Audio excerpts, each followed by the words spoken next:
वो अपनी बुद्धि का प्रयोग करके, अपनी शक्ति सामर्थ्य का प्रयोग करके वो अपने इस दुख को सदा सदा के लिए खत्म कर सकता है।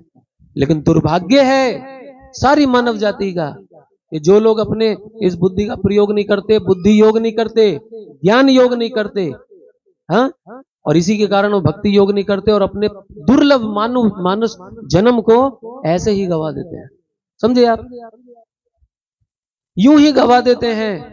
मनुष्य जन्म पाया राधा कृष्ण ना भजिया, जानिया सुनिया विष खाई नू। नरोत्तम दास ठाकुर कहते हैं, जो हमारी गुरु परंपरा में एक महान आचार्य हुए हैं, वो कहते हैं कि अरे मूर्खो, तुम्हें मनुष्य जीवन मिला है, हा?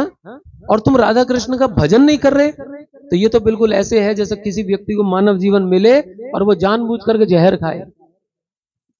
आपको मालूम है कि हम कितना समय अपना बिता चुके, कितने दिन, रोज सूर्य उदय होता है, रोज खत्म हो जाता है, रोज हम दिन को ऐसी बहा देते हैं आहार निद्रा भय मैथुन में। रोज हमारे पास पल पल हमारे पास वो अवसर है जिसमें हम भगवान का भजन कर सकते हैं और इस जन्म मृत्यु के चक्र को तोड़ सकते हैं, परम भगवान के चरणों की प्राप्ति कर सकते हैं, आत्म साक्षात्कार कर सकते हैं।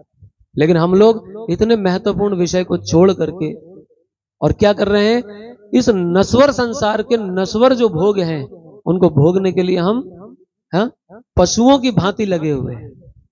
जैसे कुत्ता होता है ना, वो गली गली घूमता रहता है खाने की तलाश में, भोग करने की तलाश में, है ना, कहीं से लात खाता है, कहीं से डंडा खाता है, लेकिन ऐसे घूमता रहता है भोग में। इसी प्रकार मनुष्य है, ये केवल क्या कर रहा है, अपने आहार भय और मैथुन इन सब चीजों को पूरा करने के लिए पूरा दिन विचरण कर रहा है।